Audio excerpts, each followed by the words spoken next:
Meir Schneider was born blind to deaf parents in 1954 as a result of congenital cataracts. He endured 5 unsuccessful surgeries on the lenses of his eyes before the age of 7, which left him with massive scar tissue, glaucoma, cataracts, cross-sightedness, and nystagmus.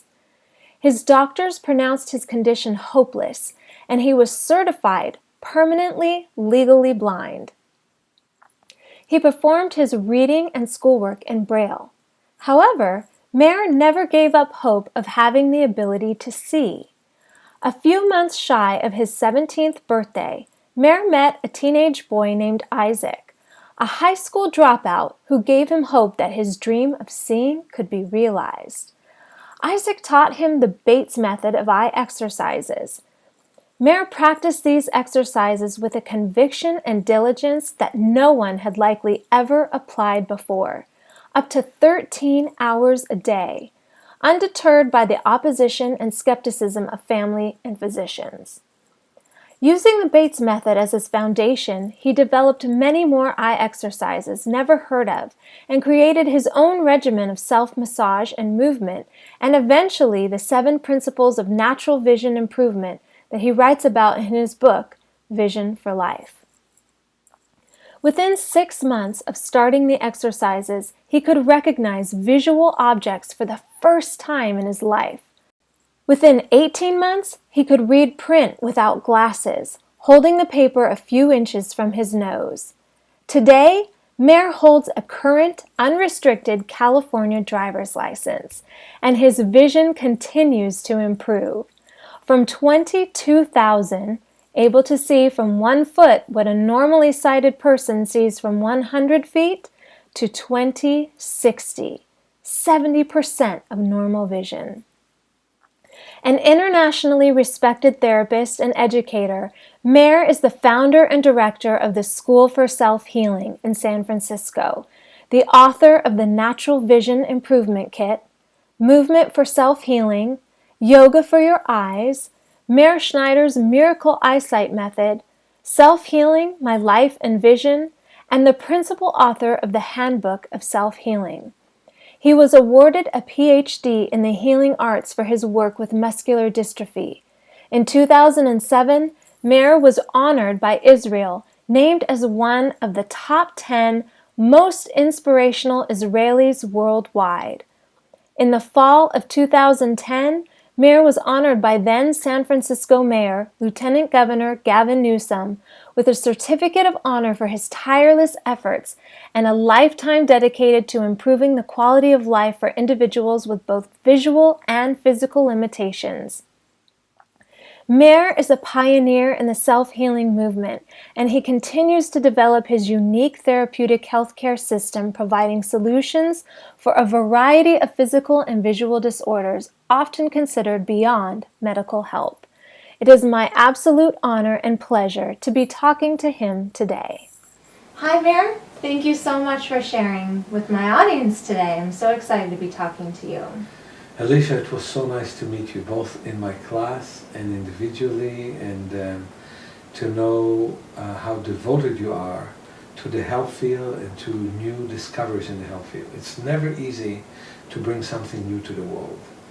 And it's so nice that I have somebody who is willing to listen. Yes, well, I'm so excited to share your story, because your story is amazing. And you're helping so many people, which is such a beautiful thing. And the amount of help that you're giving, not just with the eyes, but with the body, is amazing. Yeah. And I know that so many people watching today are tuning in because they want to know how they can help their eyes, how they can improve their vision. Mm-hmm. So can you share a little bit about that? Yeah, I think that what's missing in the eye field is physiotherapy for the eye. I'm not crazy about physiotherapy in general, like right now I'm working on somebody with muscular dystrophy who went in a coma, and thank God to my acting in her behalf, they didn't put a tube in her intestine. And now she's hungry, she's working, she's out of the coma, and we're working on getting her out of the wheelchair, something physiotherapy could not do. But let's put it this way. Physiotherapy exists for the body. So if somebody unfortunately fell down and broke the bone, after an orthopedist will reset the bone, he or she will send her to physiotherapy to strengthen the bone and to other kinds of therapy, electrotherapy and other things. When it comes into the eyes, we're born with a pessimism that was installed in the world from the 1800s by two Austrian physicists, and it was never ever revisited. And in fact, when I put an article in a respectable magazine, which is some semi-alternative massage magazine, that I like, I've published many articles in the past, but now, after several years, we put two new ones. Immediately, there is a resistance to the idea that vision can improve. Right. And vision can improve. Vision does improve. And you've proven that. And I've proven that through myself and many, many other people that I've worked with. Right. And so this is why this interview is so important. I want people to know that vision can improve, and I want you to know the implications of that. If you believe that vision can improve, then you can prevent the onset of severe myopia, nearsightedness. The onset of nearsightedness could lead to most of the retinal detachments that exist, that can lead to blindness. If you believe that vision can improve, you can prevent glaucoma and cataract. You can reduce the effect of glaucoma and cataract. You can do so many wonderful things with yourself. If you believe that vision can improve, you may prevent macular degeneration. So what doctors do, it's a bandage approach. You have a wound, they put a bandage. The best thing is not to get that wound, you know. Right. And they don't really believe that there is any alternative. And I shouldn't say they. All of a sudden we have a group of optometrists that say, hey, with this machinery and that machinery you can improve your vision. I have people who talk about brain-eye connection. But even Mr. Deutsch, with his book, The Brain That Changes Itself, basically wrote, brain is not like the retina that can't recover. Retina can recover. That's amazing. The eyes can recover. So people, you know, people even who believe in acupuncture, people believe in homeopathy, they don't believe that eyes can get any better. Right. And I find myself right now the messenger of this idea. Thank God I'm normally the keynote speaker in international conferences outside of Germany. The German group is a very big group, and they're not calling international people, but I was in Italy, I was in Spain. I was always a keynote speaker. What is hard on me is the fact that we get like 100, 150 people per conference, not the regular 500 or 1,000 when we go to a special interest. Even us many years ago when we had a conference in San Francisco, after a lot of effort and a lot of money lost, we got 161 people for that. Goodness. But as you saw in my 6-day class, I have good participation. Yes. Nothing here comparing to Singapore, where I had 150 people last year. Wow. And expect 100 people this year. Nothing like in Germany, where I have 60 people. But at least I have people in the mid to high 20s in San Francisco. And I want to see that totally different. I want to see people getting vision improvement exercises at their ophthalmology office as an alternative. Right. Wear glasses, see better with them, or do eye exercises so you don't need to wear glasses. I want to see that happening in every town, in every clinic, and that's what we're talking. That's so great. That would be amazing. And not only working on working on the eyes also improves so many other aspects of your life, your body, your physiology. And your mind. Because a lot of emotional memories are in your vision. And some people improve the vision. See, you can put glasses and see better. Right. But some people improve the vision, and then they learn about many emotions that restrict them from vision improvement. So can you talk a little bit more about emotions Yeah, and vision? I mean, quite often there are transitions in life that one doesn't like. I just met one person who came from Israel that was a warm country, to cold Canada, to Montreal. And immediately then his eyes got worse and he had glasses. My ex-wife saw well until the age of 7, and then her parents divorced, and that year she saw worse. Many kids do well at home, but then school seems to be boring, and 3rd grade seems to not be that much different than 2nd grade, and the vision gets worse. But more than that, these days, even adults, we have so many responsibilities. So much is not working for us. If you look at how businesses are not making it in life, you and I had a nice talk the other day that 95% of businesses just can't make it. And I'm thinking about those poor people that invested their life savings in a business, that had big hopes to do well, and then it's all devastated, And so people don't want to see what happens in their lives. And people pass through midlife crisis in their 40s, and then they all of a sudden don't see well from near. Of course, the ophthalmologist will say, well, your lens is stiff, your ciliary muscles, the muscles of the lens are weak. But that is just seeing one part of the picture. Right. That is not seeing the whole picture. The whole picture also involves that maybe you don't want to see the life that you live because you want to live other life. And instead of seeing it as actually a good time, as a transition, that you accomplished what you accomplished until now, and now comes your next step in life. Instead of seeing it that way, now the question is, what's next? Right. You know what I'm saying? Yes. That's a very, very important thing. What is next for you? Right. And you have to process that with a holistic psychologist or on your own, and that will help your vision quite a bit. So memories, trauma, but also life changes which are difficult affect your vision. Ophthalmology doesn't see any of that.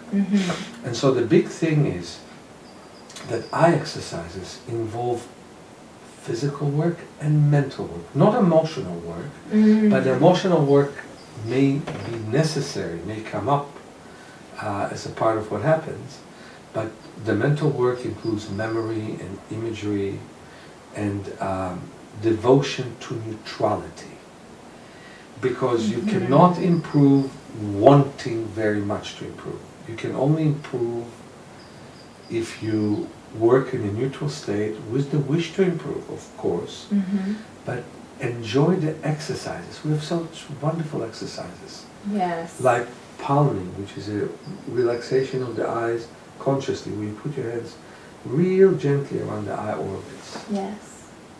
Real gently. Many people put pressure. Don't do that. Right, Because no pressure. it only prevents the blood from coming to the eyes.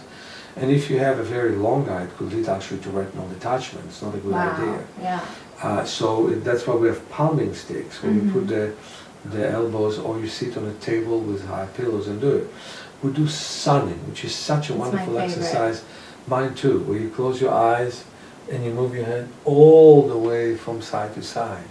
We pay attention to the periphery. We do it in a dance form because periphery pays attention to movement.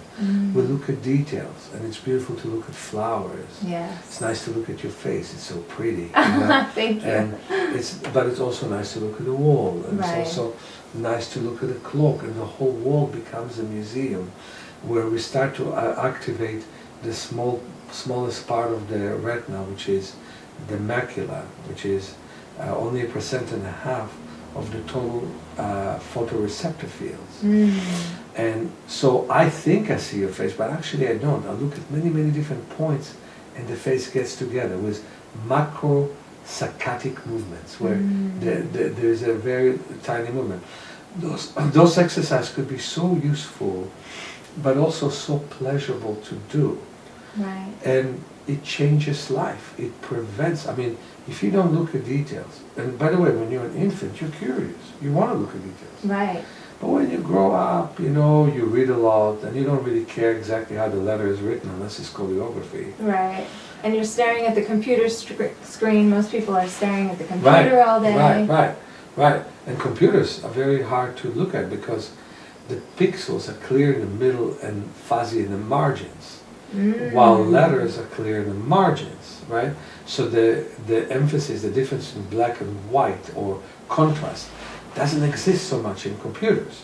So we have a problem with that. And so that problem has to be addressed, and it's being addressed by us by looking at a distance first. See, this whole idea of, I'll give you, it's interesting. The medical profession said there's no problem with computers and vision. None. Really? Until they learn that there are glasses that can get you to see better than a computer, because computers are a bit farther than your letter, than your page. So the glasses are a bit reduced at the computer. Now they found repetitive eye strain syndrome looking at a computer, because we can sell glasses for this. Right. Well, I want to tell audience, you don't have to sell anything. Just get my book, Vision for Life. Which we have right here. Exactly. Show people, Vision for Life. And it is also on Kindle and Amazon. I would prefer you had the hard copy. It has 4 eye charts in the back. Oh, that's good. And again, you can get it from us, from Amazon. You can ask it in your favorite bookstore, that's even better, Right. so there'll be a demand for it. Right. And get a group and work together on this. Yes. Work together on Vision for Life. Look at my DVD, Yoga for Your Eyes. That's here so too. you would see the exercises in it. Yoga for Your Eyes. Yeah, you'll see the exercises in it, and it's nice. It's 75 minutes. Look at my kit for natural vision improvement. That's this one here. Yeah, that has pictures of my work, eye charts, 2 audio CDs. As I said, Yoga for Your Eyes was a DVD, so it's easy to see it. Right. And read my book, Movement for Self-Healing. That's this one. Which will show you my life and my work. And this is a great book. I'm right in the middle of reading this right now, and it's fantastic. Thank you. And read and listen to the Miracle of Eyesight method. It will make a big difference. And be in touch with our school. We teach classes worldwide. Right. I mean, just after this conversation, I'm going to go to Canada, England, and Germany. But this year, I'm also going to go to France, Italy, Singapore. I'm still debating to go to Israel, but I'm definitely going to go to Brazil. Wow. And I'll be in Spain and Portugal. So there's a lot of things I'm doing every single year, everywhere in the world. And next year I'm going to be more in a book campaign in the United States, 2016, because the book Vision for Life sold enough that the publisher allows me to do a second edition. Fantastic. And that's going to cause a book campaign to several major cities in this country. Wow. So I would like to see a situation where the message goes through. Your eyes can get better. Yes. And eventually, you may not even need the help of glasses. But even if you do, you may be able to reduce the need for glasses. Don't do LASIK. It's a bad surgery. Right. And tell people why, because that's important for people because to know. it shaves the cornea. I mean, you have less of a cornea. And you need the cornea. The cornea protects you, but also it leads to astigmatism. And it doesn't hold forever. It holds for 7 or 9 years, and then either you shave your cornea again. Most people who perform LASIK wear glasses themselves. Right. There's something there. Most ophthalmologists don't want to do LASIK on themselves. They see the devastating results. Yeah, with most people it works, but even when it works, it's a qualifying type of work. It doesn't last forever, and it doesn't do as well as people think it could do, and it could lead to blindness sometimes. Right, and also I think you mentioned that it could lead to either cataracts or macular degeneration or something. It could lead to retinal detachment. Retinal detachment. First okay. of all, because you have less cornea to protect you, so all you need is to fall or have a bump in your head and something could happen to you. Right. It does lead to glaucoma because it's hard to measure the eye pressure when you have a thinner cornea. You need a regular sized cornea so they'll know exactly what the pressure is. This is a very important thing. You do surgeries when you need to. I just want to tell you. Right. 80% of people who have cataracts, beginning cataracts, I suggest they don't do surgery. Right. And work on seeing better. Right. But then there's some people who get such a cataract where the cataract is so massive. And you had someone like this in your class actually. Yes. And I convinced her to do the surgery and she sees 20/20 now. That's great. Okay, so when you don't see even your fingers or even less than that, and you do a cataract surgery, sometimes it doesn't work.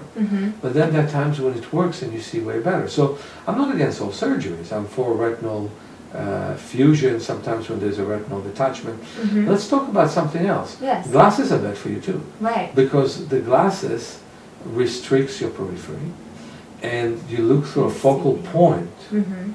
and then you need to move your head, you don't move your eyes. Right. Contacts don't have the problem of glasses, but the eye should reject any foreign object. Mhm. And the price you pay by not rejecting it is that the eyes become more sensitive to foreign objects, because the immune system gets compromised. Mm. And from there we can have sometimes even ulceration of the cornea. That's rare, but the main thing is you're more prompt for infections, and you're weakening the immune system of the eyes. Weakening the immune system is never a good thing for the body. Never. Never. Yeah.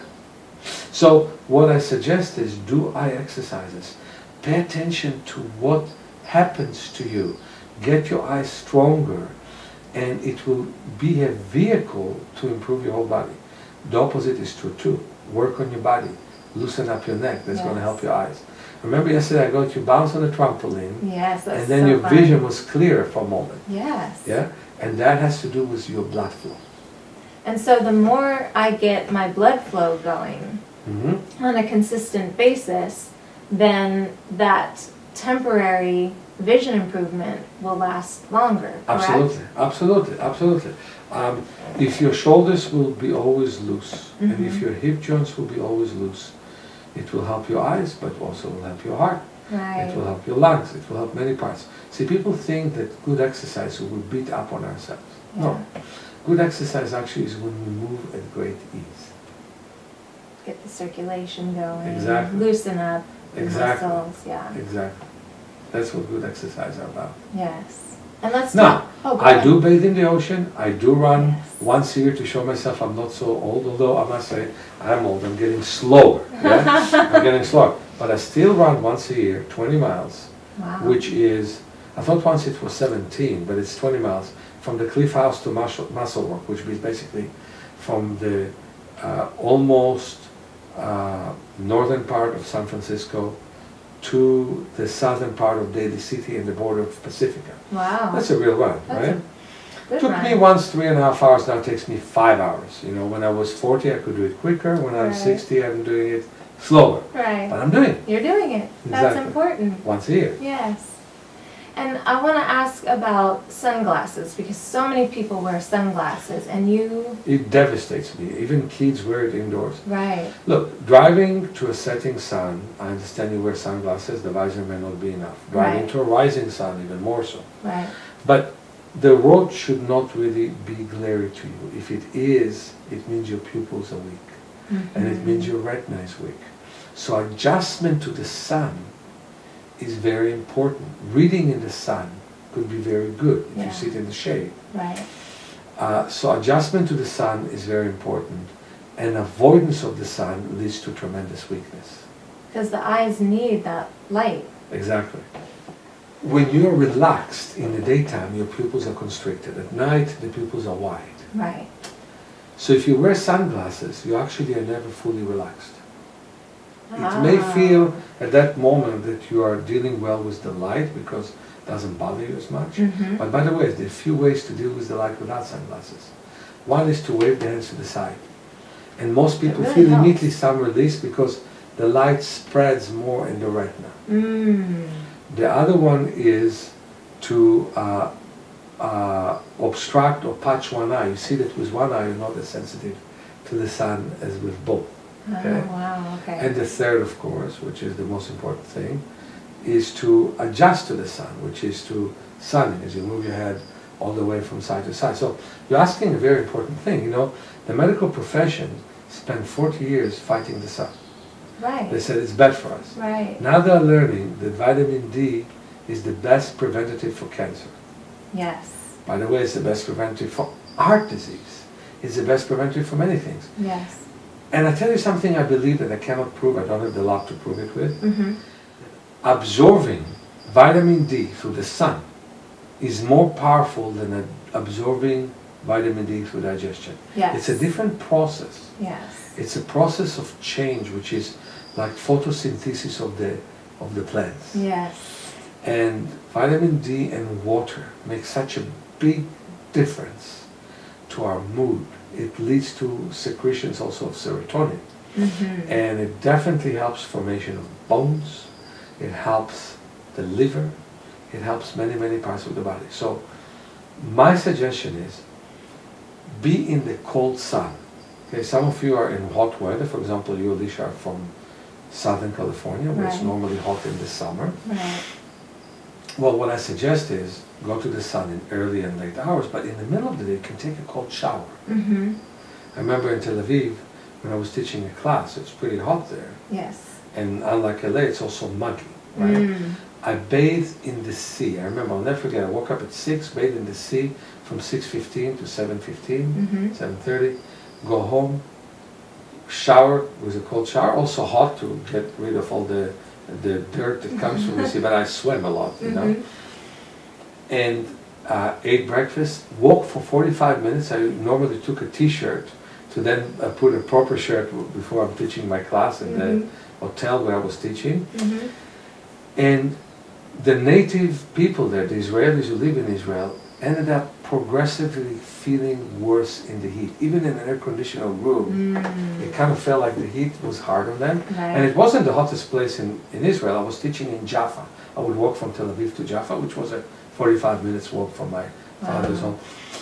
I never was sensitive to the heat because I cooled my body for a whole hour as I started the day. So for example, in Los Angeles in the summer, or you know, back east in the summer, in Boston, New York, I suggest that people would take 3 cold showers a day, even if it is a minute each.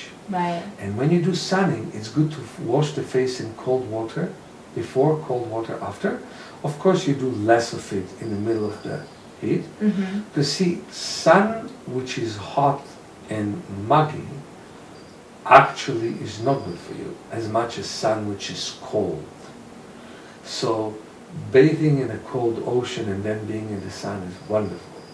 So and also when I was bathing in the nice warm Mediterranean Sea, I would finish in the sea itself with a nice cold shower to wash myself from the salt. Then I'd go home and take a cold and hot shower. But when I came back from my teaching and the day was warm, of course I stood for a minute or two in a cold shower. And it always refreshed me. And so adjusting. And people who are in the winter and the cold should go out to the cold. Don't avoid the cold, but come back home and drink a nice hot cup of tea. To keep them warm. To have good circulation. Yes. The idea is that if you can warm up from cold, you have good circulation. The moment you can't do it, you actually are becoming old.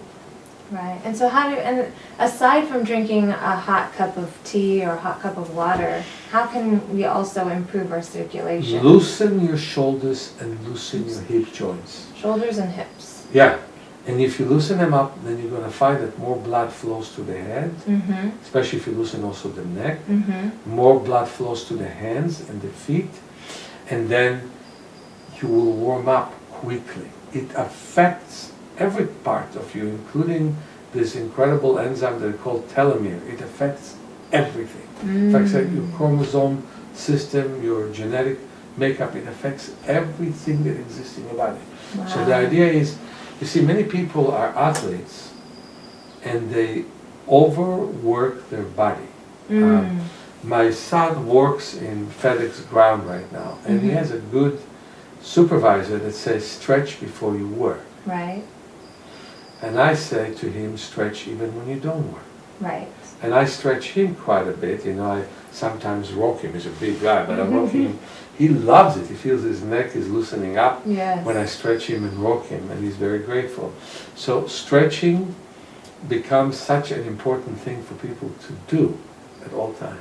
Yes, it is really good. And this is what I would like to suggest to the audience. Sit down, cross your legs, move your whole body in rotating motion. In the middle of studies, in the middle of work, if it would have been our spontaneous thing, if we would do it regularly, people would not have such a stiff back. They wouldn't sit with devastating tension. Okay?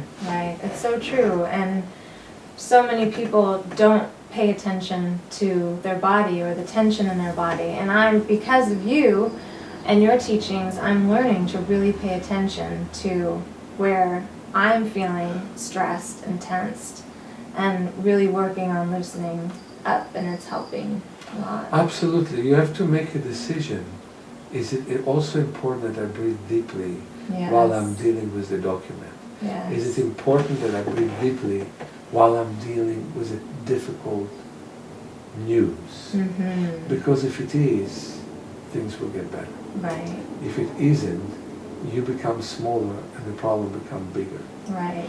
And one of my muscular dystrophy patients, was during a very hard time in my life, told me, you never get in life things you can't handle. Yes. If you make that decision, then you handle everything in life, and it starts with your breath. Right. Yes, breathing is so important. Yeah. So I want people to know that you work one-on-one with clients to help them, not just with their eyes, but with polio, muscular dystrophy, all different kinds of MS, back problems. Arthritis, Mm-hmm. carpal tunnel syndromes, back pain, of course, Yes. back injuries. Right. I can get people out of the wheelchair. So far I got 300 of them out of the wheelchair. It's amazing. So I really hope to get more. I hope so too. I hope this video will help bring people to you, because the work that you're doing is amazing, and it's so obvious how much you love your work and how happy it makes you just to be able to help people, and the amount of people that you've helped is just incredible. And one thing I want to say, we want to train people to do this. This is a new profession. Yes. I basically made this profession. People ask me, who was your boss, where did you study? Well, I made my own profession in many ways, Right. They try to compare it to other things, and you can compare it to many, many things. Sure. But it still is a unique profession. And so the way I start is the way that I want everybody else to start. Work on yourself to get better, Mm-hmm. and while doing it, work on others. Yes. I love that.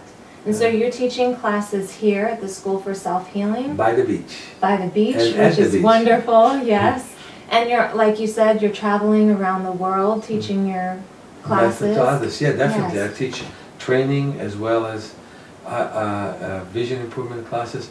For example, there's a physiotherapist who is a professional physiotherapist and also hydrotherapist, and she wants to come for a year and spend time with me, traveling from state to state, to country, Wow. studying with me.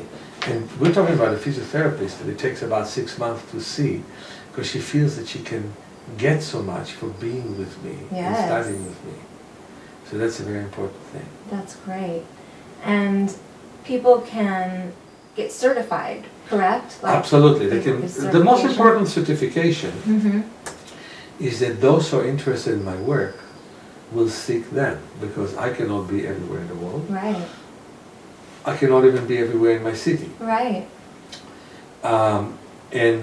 So those who would train, first of all, you train yourself to work on yourself, improve Mhm. your body. As you do that, you learn to work on other people, Right. and you learn the art of kinesthetic awareness, that you feel through your body what needs to be done with someone else. It's beautiful. And you learn how to expand your knowledge to be an open vessel to other people's work, to other Yes. people's body. So that's the first thing that you learn. And then you learn to strengthen yourself. You learn that we have 600 muscles in the body, and most people use only 50 out of them. Wow. How to get them to use more and more of the muscles that they have. Right. That's the next thing that you learn. And so we have several programs, and of course you can get enough to be a massage practitioner in this state. Mm-hmm. But the main thing is you get recognition for being able to do for others, for getting them out of the wheelchair, for getting them to see better.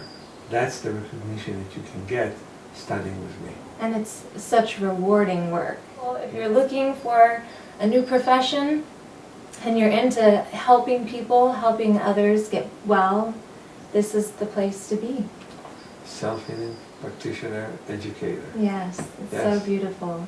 Which includes that you do massage with people that helps people to move better. And also you learn to communicate with people's tissues by touch. Yes. It's a big thing. We have a nice introductory DVD, and we'll make more of them, which is massage for self-healing. So people can start with that and can make a big difference. That'll be great. Yes. Is there anything else you want to share with everyone? Yeah, I just wanted to say that I have many, many breakthroughs. I told you just this Friday I got a phone call from someone who suffers from low tension glaucoma. And we were able to reduce her pressure from 19 to 13. My own daughter had pressure of 36, it went down to 23 without medication. I tell you what happened. I was able to first of all reduce it myself, and sometimes it went as low as 15. And then for emotional reasons, it went way up. But then she learned to sing, and singing really helped her in combination with my work to get it back down, and she didn't take drops. It's amazing. Which I think is a wonderful thing. Yeah. And my 2 kids were born with cataracts. And so what I want to say is that, you know, my training, for example, altogether takes maybe 1,000 hours, but the first part of it is 160 hours. It's so simple. You come for 16 days, and if you don't have 16 days, come for 8 days, 10 hours a day. And it's not that hard because we change topics. We work on the eyes, we work on the body, we do lectures, we do open books. So, and our place is quiet and nice, and it's right by the beach with a hot tub, with a trampoline, with the beach to practice in, the nice space to exercise in. And you can just decide to come for yourself. Come for the first 8 days, decide if you want to stay for the next 8 days. Yes. And you also learn to massage others, they massage you, you learn to loosen up your back and joints, you learn to digest better with massage and movement, you learn to breathe better, to have better heart activity, you learn how to improve your muscles and other people's muscles, you learn how to improve your nervous system with exercises, and of course you learn to improve your vision. So we do that, and there's a life change in that. Yes. And if you choose to continue, then there's a part 2 training where you utilize what you did in part 1 on clients. And then there's apprenticeship, where you learn how to utilize what we studied in classes on people. And then there's advanced classes to teach you to teach eye classes, which can get you to travel worldwide. Dozens of people are right now doing it and teaching everywhere in the world for people to see better. And then there is spine classes to teach people to sense better, and we already start to train 20 people to teach my work everywhere in the world. So that's fantastic. What I want to say is that while we are kind of official and regulated, my program is so unique and spontaneous. I didn't seek huge approval, I just sought licensing to be a school. So we're a school, we're approved school, and approved by the nurses organization for continuing education, approved by the American Massage Therapy Association. But we didn't want to be overly approved to the point that we will have to talk to someone and tell them that's how we do it, because we want us in a dialogue with the students to each time evolve our program. So if you want to come to something that is very evolved, our training course is a wonderful place to come to. Yes, it really is a great program, and you guys have so much to offer. Yeah, life-changing. Wonderful. Yes, life-changing, and so much benefit for everyone. Yeah. Great. Empowerment. Just to think about the idea that you can see better. The pain that you always had goes away. That weakness that you always had, now you're strong. Whether you're a petite woman, whether you're a buff guy, all that works with kinesthetic awareness and tapping into the inner resources of the body. Yes, it's beautiful. Wonderful. Well, thank you so much for sharing with the audience today, and I'll put all of your information below so that people can find out more about you. We'll post links to your programs and your books, and look for Meir Schneider wherever you are in your country, because he might be coming to you. Right. Be on our mailing list. It's about 11,000 names so far. Wow. And we have as many as 650 people listening to our weekly podcast. That's right. You have a Tip of the Week podcast that you send out every week, which gives tips on how to improve your vision and improve your movement. That's great. Thank you very much. Thank you so much, Meir. If you like this video, be sure to click like. Don't forget to subscribe and share it with your friends, and I will see you next time.